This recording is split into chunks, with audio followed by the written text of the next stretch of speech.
Tesla recognizes they need Ford to be successful.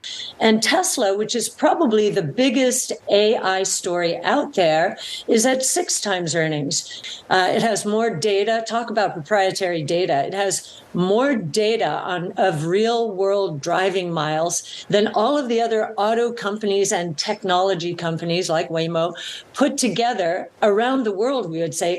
So you can see why we're so excited by Tesla. It is the furthest advanced from an AI point of view, and it's even becoming a manufacturer of factories using artificial intelligence and becoming more and more and more efficient in manufacturing factories and cars. We think it's the most efficient in the world right now. That car kicks absolute ass. It is perfect. It is incredible. That Model Y is going to be the best-selling car. Yeah. It's going to be the best-selling car in America. If you get the base level, it's actually cheaper than the average car in America now with incentives. Yep. It's so good. So huge shout out to 300 miles range, which is great. Huge shout out to the Model Y team at Tesla. Incredible. You guys nailed it. In this video, Dan Ives explains why Tesla needs Ford. Looking forward to that one. Cathie Wood once again reminds the world that Tesla is on the cusp of unlocking a multi-decade trillion-dollar opportunity that everyone seems to be ignoring. And the All-In Besties spend a few minutes on their podcast fawning over how incredible Tesla's Model Y is. Just a quick heads up, by the way, I posted a Twitter subscriber-only video this morning. Why I'm very much looking forward to dancing on YouTube's grave and why this will be happening sooner than most people think. Check out the links as pinned comment to join. All right, let's shift from AI and talk about EVs because Tesla, a big winner today, shares up about 6%, taking over the Toyota Corolla as the #1 best-selling car. That's right. Just in case you haven't already heard, Tesla's Model Y was the best-selling vehicle, not electric vehicle on planet Earth in the first quarter of 2023. And I don't want to ruin the movie for you folks, so spoiler alert, the Model Y will be the best-selling vehicle on planet Earth for the full year 2023. And next year, it's going to sell even more units. And in 25, even more than 24 and more than 23. Of course, nobody could possibly have seen this coming, especially not the company producing and selling the Model Y, who themselves told everybody Model Y would first become the world's best-selling vehicle by revenue, then by units. And here we fucking are. And this is super important for a number of reasons. Tesla's model, Tesla's strategy flies in the face of the conventional wisdom in the automotive industry, which requires you to have 620 trillion different vehicle models and variations of every product in every category just because that's what customers demand, as opposed to Tesla, who have one category killer per category and literally are killing the category. It's almost as if Tesla's doing it better, not wrong. But I want to talk about this in a little bit more detail. The Model Y, give or take, is almost twice as expensive as the vehicles that are typically around the #1 selling vehicle. Think about that for a moment. I think it's fair to say the Model Y is punching far above its weight. Why? How? Because it's that fucking good. And this is important. Tesla is stealing away customers from companies like Toyota and Honda, who make more affordable entry-level vehicles that are usually the best-selling vehicles on the planet, give or take. And Tesla has done this all without spending a cent on advertising. It's almost as if a great strategy to sell record numbers of vehicles is to make vehicles that are so goddamn good that they sell themselves. Now, there's a few more things that we need to discuss here. First of all, in case you don't know, the Model Y is the only vehicle being produced in Texas at the moment at the currently ramping Texas Gigafactory, eventually Cybertruck as well, but the main volume vehicle out of this, Model Y, currently ramping. Guess what? The same is true of Berlin, which is still ramping up. Model Y is already the world's best-selling vehicle. And Tesla's still ramping up 2 factories that produce nothing but Model Ys for now, which obviously proves that Tesla needs to start advertising immediately, otherwise they won't be able to sell more vehicles, right? This is also very bullish for electric vehicle adoption. Consider this for a moment. Electric vehicles make up a fraction of the new vehicle market today. A fraction. And as I mentioned, Tesla's Model Y ain't cheap. It's getting there, but it ain't cheap. Most people still can't afford one. And if most people still can't afford a Model Y, and it's somehow already the world's best-selling vehicle, not electric vehicle, and Tesla will continue to drive the cost of this thing down over time, meaning the price can come down. This thing is going to go on to break records by absurd margins. I personally believe Model Y could sell 2 to 3 million units per year once fully scaled up and when costs have come down even more. At this point in time, legacy automotive manufacturers, if they have any sense at all, which is debatable, have probably shit themselves and are crying in the corner. Holy fuck, how did this thing that's twice as much as a typical car that it's the best selling in the world, and it's electric, and they don't even advertise, how the fuck is this now the world's best selling car? So big congratulations to Tesla, and remember, they're just getting started. Oh, and spoiler alert, guess what happens when the next gen vehicle comes out? You know, they're 50% cheaper. Yeah, just imagine what happens to the numbers on that. Keep this in mind the next time you hear a genius Wall Street stock analyst explaining how there are 27 different models of GM electric vehicles coming out yesterday, and that Toyota has 69 trillion different electric vehicle models coming soon. And therefore, that's how they're going to outsell Tesla and eat Tesla's lunch. Announced a surprise partnership with Ford. Seems like I've heard that Tesla drivers aren't necessarily happy that they're going to have to share those superchargers, but investors clearly happy as shares up more than 6%. Is that partnership a game changer? Look, I think it sounds bizarre, right? Like if I told you 24 hours ago that Farley and Musk were going to do a Twitter Spaces, you would have thought that, I was going crazy. I guess that means I am crazy. Actually, that's kind of true. Because I did see this coming. I've been talking about it.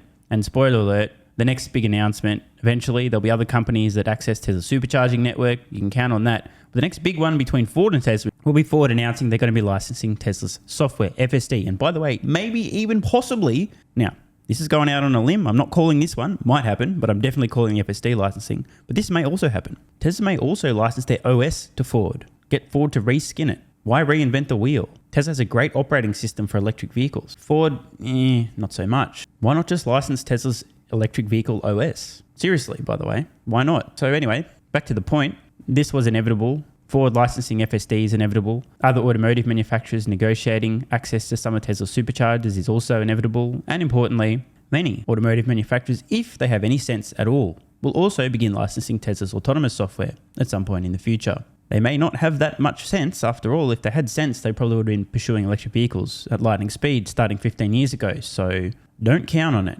But the truth is, the Ford-Tesla supercharging partnership announcement should surprise no one, especially those paying attention. How many years have I been praising Jim Farley going, this guy gets it. He's saying what needs to be said. He's acknowledging Tesla's in a lead. He's saying that they're learning from Tesla and Elon Musk. He's even talking to Sandy Munro. Farley gets it, as opposed to Mary Bear-Sparrow, who I don't know how she's still running government motors, honestly. Oh, wait, I do. Involves eggplants, the president, and the UAW. Did it, Mary? I think the reality is that Ford and Farley recognize they need the supercharger network, which Tesla has. And I think Tesla recognizes they need Ford to be successful. Bro, what is he talking about? Now, look, I know you can't take back things you've said on air. Maybe that just came out and he didn't actually mean it or believe it. I'd like to hear him rationalize this comment. Believe me, Tesla does not need Ford. Ford needs Tesla. Tesla is doing a massive solid for Ford, a favor for Ford. This is, in essence, philanthropy. It aligns with Tesla's mission of accelerating the world's transition to sustainable energy. Tesla's mission isn't to accelerate the demise of legacy automotive or to crush their competition, although that is an unintentional side effect of them executing on their mission, but they're just trying to accelerate EV adoption, and this helps. If Ford survives, this helps the EV market overall. Look forward to hearing how Dan justifies and rationalizes his comment that Tesla needs Ford. They actually need GM to be successful in terms of what's happened with, really this sort of EV arms race that's playing out. It's not a zero-sum game. And I think in some ways they both need each other. And this was a smart poker move by Farley. And for Musk, it's just going to further monetize supercharger network in terms of Tesla. And I think that's the Karen. That's the argument here is that you take this out further. Okay, could eventually Ford start using Tesla batteries? From the absurd, Tesla needs Ford, to the not so absurd, in the future, could Tesla be selling batteries to Ford? Probably. Now, the caveat here, not until they have an excess of batteries, which is going to be years. As we know, for those that don't, Tesla is not only manufacturing their own 4680 battery cells, they've also told a bunch of other battery companies, hey, copy the form factor, we'll buy those too. They're also buying the 2170s. Tesla has said on the record, words to this effect, we will buy batteries from everyone, as many as we can buy. Please let us buy your batteries. We're also going to make our own, but we need yours as well. It's going to be a long time, but eventually if Tesla can successfully ramp up 4680 cell production to ridiculous scale, and they get to a point where they've got enough of their own cells and other cells to put in their vehicles and energy products, they may actually start selling batteries to other companies. It makes sense. If they can scale battery production beyond their own needs, why would they not scale beyond their own needs and sell those batteries, either the cells and or packs, to other companies? But probably going to be years away from that point. Dan has somewhat redeemed himself. In other words, like where can this all go from a monetization perspective? I think that's really what I've used the potential game changer relative to the broader view, not just Ford, but where Tesla sits foundationally within EVs in the US. All right, so you just got back from visiting the Tesla Gigafactory in Nevada. It's true. He even has the pictures to prove it. You've maintained your outperform rating on shares and $215 price target. So assuming that visit went well, want to know about the biggest takeaway and what gets Tesla shares another almost $20 higher from here? Yeah, biggest takeaway, I think the battery technology, I think the innovation and just the production that we're seeing there is just years from where it was. I think even when you go back 6 to 9 months ago, I mean, I think they've been able to streamline so many processes that's really going to enable them to reduce battery costs. And that's the golden goose. Can they reduce battery costs 30, 50%? If they can over the coming years, they could actually have sub $30,000 cars and make money. And that's where Tesla is at a major advantage relative to other EV players now just starting to scale. No doubt, there's a price war going on. Sentiment, continues to sort of be a battle between bulls and bears. But the top of the mountain is where Tesla sits relative to battery production. That is quite the understatement. And now Cathie Wood has some thoughts about Tesla.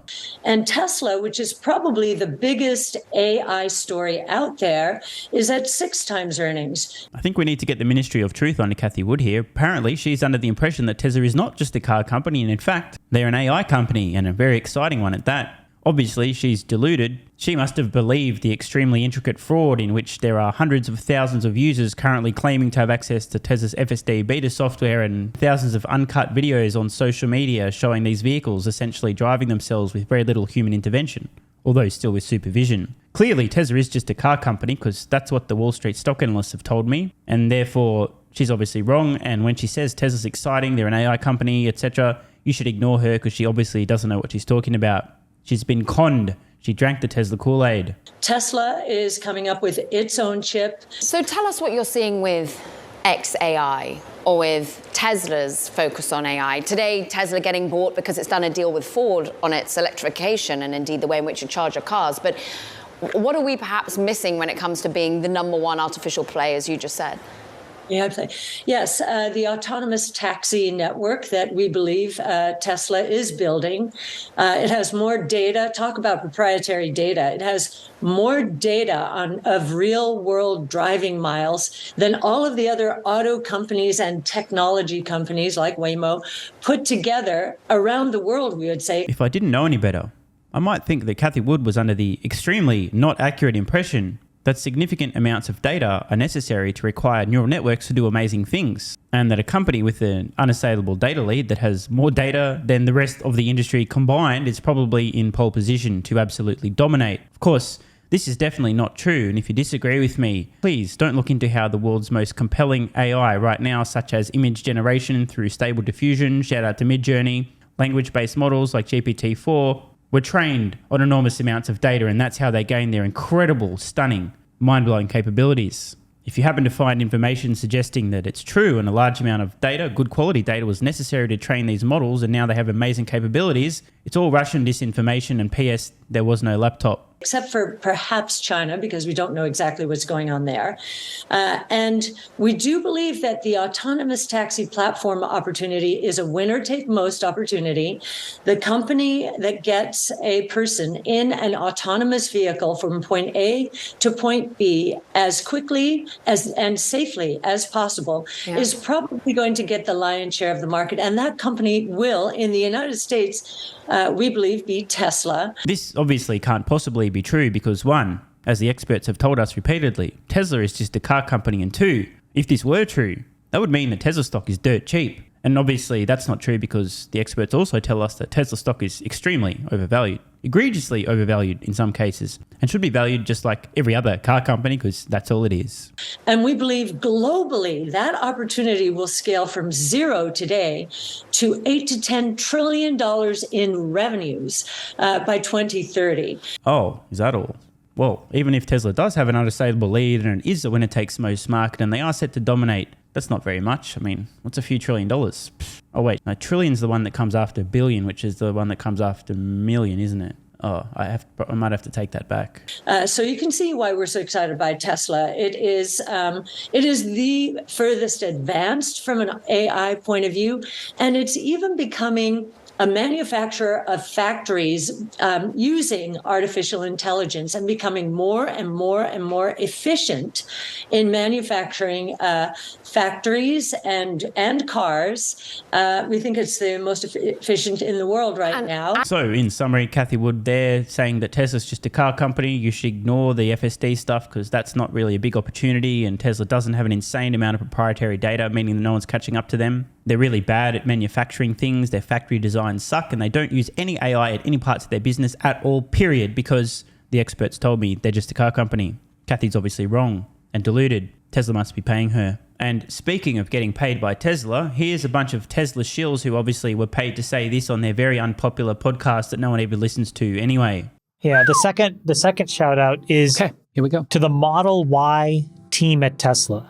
I have been a diehard Model X user from the beginning, right? I think I had Here we go. number 13. So I've had 3 or 4 of these things. And I was like, wait a minute, maybe this Y is really all it's cracked up to be. And I'm a bit of a curmudgeon and I have high expectations, but I just want to say that car kicks absolute ass. It is perfect. No, it is incredible. That Model Y is going to be the best-selling car. Yeah. It's going to be the best-selling car in America. If you get the base level, it's actually cheaper than the average car in America now with incentives. Yep. It's so good. So huge shout out to 300 miles range, which is great. Huge shout out to the Model Y team at Tesla. You guys nailed it. Yeah, It's my daily incredible product. And I love it. I don't want to diminish the X. I don't want to diminish the X either, but the Y is so snappy. incredible. It literally is the best car ever made. It is the best, yeah. It's a great car. It's a great car. It's a great I can't wait car. for the Cybertruck. That thing looks like a beast. I can't wait to take that up in town. I want the Roadster. I've been taking my 12-year-old Roadster out, and my kids love going for ice cream in the original Roadster 1.0. So I've been taking it out every weekend or two. What do you have, number one? You have I have number 16 of the Roadster, which somebody offered me $250,000 for. I paid $160,000 for it. I have number 1 of the Model S signature series. So I have signature 16 of Roadster. They did 100 signatures, and they did 1,000 signatures of the Model S. And I have number 1 of that, and somebody offered me $1 million for that. I have the Founders Edition number 13 of the X. Yeah, that's pretty special. Yeah, I'd hold on to that. So obviously, those guys were paid by Tesla to look like they were fawning over Tesla's Model Y and just absolutely loving their products and so in love with Tesla vehicles. In fact, that they were flexing about having some signature series of certain models as well. Tesla's products suck. That's why the Model Y isn't the best-selling vehicle in the world in the first quarter of this year. And anyone who disagrees with me is just a Tesla shill being paid by Tesla who've drank the Kool-Aid. That's the only possible explanation for why people, without being prompted, would praise their products so relentlessly, why people would dedicate YouTube channels and their entire professional life to mentioning the company, sharing the story. And the people that say they're buying Tesla stock with every spare cent don't actually have any money and don't own Tesla stock. They're just being paid to say that. That makes sense, doesn't it? So in summary, Tesla sucks. They're just a car company. There's nothing to see here and the stock's totally overvalued. Now, on a much more serious note, I would just like to send my condolences to YouTube, who are about to die a slow and painful death throughout this decade. They did this to themselves, and I look forward to dancing on their grave. If you guys are curious as to exactly what I am referring to, check out the latest Twitter subscriber-only video. It was fun while it lasted, YouTube. Athletic Greens AG1 has given me a massive, meaningful boost in energy, allowing me to do a lot more every day, including using my brain more and using my body more. I highly recommend you guys and girls check it out. Athletic Greens AG1 is an excellent way to fill in nutritional gaps. It's got 75 high-quality vitamins, minerals, and whole food source nutrients, plus prebiotics and probiotics and digestive enzymes and adaptogens to help you deal with stress. Plus, if you click the link in the pinned comment or head to athleticgreens.com/SMR, you can get yourself a 1-year free supply of vitamin D3 and K2. But don't take my word for it. Here's what some of you guys and girls have to say. AG1 has changed my life. I was, as you described, treating myself like a circus, ate like trash, rarely exercised, used alcohol as a stress crutch, cannabis also. AG1 is what gave me the kick in the ass, got me back to the gym, motivated me to do more for myself, family, my business, etc. Keep doing what you do. Now, I know there's some skeptics, the same kind of people who think Elon Musk is a fraud, reading this going, what do you thought? There's no way that's possible, bro. It must be a placebo effect. Believe it or not, this is a recurring theme. If you give your body everything it needs to feel and perform its best, including having a lot more energy, you'll need ways to use that energy. For me personally, that includes more exercise, moving my body more social activity, and more cognitively demanding tasks, including producing a ton of exclusive content over on Twitter and on Patreon, plus my daily YouTube uploads. The proof's in the pudding. On to another testimonial from a viewer of this channel. SMR, you asked me to provide feedback on AG1. Here it is. It has helped with mental acuity, stamina, and intestinal waste management. Can't read between the lines. It certainly helps with regularity and digestion. That's what the digestive enzymes are for. It has also dramatically reduced my cravings for sugar. You guys need to stop eating sugar. It's fucking poison. I'm 50, 5'9", and overweight, aka a fat motherfucker. I think that's a technical term for overweight, isn't it? Is it fat motherfucker or obese? I can't remember. I average 100 hours a week in the West Texas oil fields as a safety supervisor. Jesus Christ, dude. No wonder you're struggling to keep your weight under control. 100 hours a week. Brutal. It has helped me lose weight.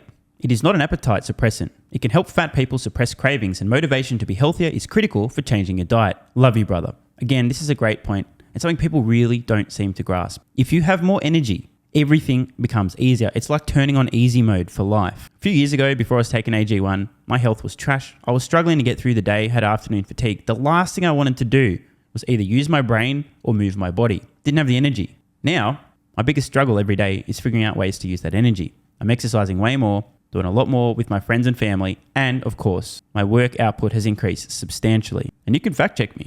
Check out the average length of my videos I was posting to YouTube 3 years ago. Need I say more? And one final testimonial. Love this one. Okay, here's the deal for me with this AG1 shit. I'm 41 years old and not the type to eat, drink, smoke, or sleep healthy, so I was skeptical. That being said, here's what I experienced. Day 1, meh. Day 2, afternoon fatigue was about 45 minutes late. Day 3, 0 afternoon fatigue. Day 4, 0 afternoon fatigue plus extra energy. Day 5, again, 0 afternoon fatigue plus energy, wondering, what the fuck, really? See, this is the thing, right? The results for many people are just almost too good to be true. This is the same experience I had. My afternoon fatigue just vanished out of nowhere. I'm like, wait, what the fuck? Why am I not tired in the afternoons anymore? Surely, it's not that AG1 is it? Turns out it was. Day 6 and 7, same thing. Day 8, same thing. Plus, I had the want to get things done around the house that I normally would slack off and not get done. Again, the point, extra energy, you'll need to use it, you'll find ways to use it. Day 9, 10, and 11, and today is day 12. I fucking love it. So however you managed to get me to buy it, I'm so glad you did. Thank you so much, SMR. It really changed me so far. Guys, this shit really works. Just try it. By the way, this is the reason I continue to relentlessly promote AG1. A lot of people get real fucking mad in the comments. Oh my God, snake oil salmon's sold out. Oh my God, he's a scammer. This is fraud. But constantly, I'm pretty sure everyone making these comments is also currently short Tesla stock. I'm not particularly concerned about people having a negative perception, those folks suffering from small brain syndrome, still living in my bum's basement syndrome, etc., writing mean comments, claiming AG1's a scam or it doesn't work. I mean, bro, when I get feedback like this is what keeps me going. And remember, there is a 90-day money-back guarantee. There's nothing to lose here. Just try this stuff for a month, and if you don't get these results, get your money back. See, it's a literal no-brainer. It's an IQ test at this point in time. Testimonial after testimonial after testimonial like this. Get your money back if it doesn't work. Just try it for a month, and if it doesn't work, get your money back. Today's the day. It's finally time. Be like this guy who was a massive skeptic, but finally, after 1,000 promotions in a row, caved in, tried AG1, and has results like this. Head to athleticgreens.com/SMR or click the link in the pinned comment, and please, let me know how you're feeling in a few weeks' time. Now, if you'll excuse me, time to put my extra energy to good use. I'll be recording some more exclusive content for Patreon and my Twitter subscribers. So click the links in the pinned comment. See you over on Twitter and or Patreon, and don't forget to grab your AG1. Love ya.